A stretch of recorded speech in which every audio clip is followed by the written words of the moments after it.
அன்பே கடவுள். Welcome to yeah property.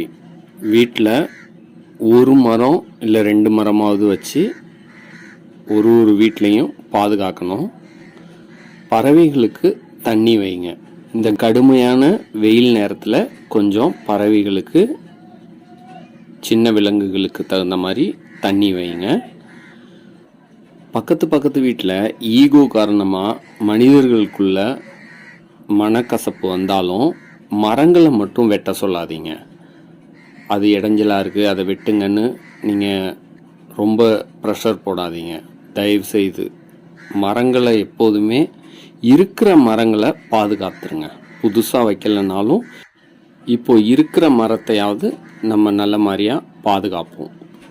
இதற்கு அரசாங்கமும் ஒரு நல்ல சப்போர்ட் பண்ணி ரோடு அகலப்படுத்துகிறப்ப மரத்தை வெட்டாமல் இருந்தால் ரொம்ப சந்தோஷம். இது எல்லாருக்கும்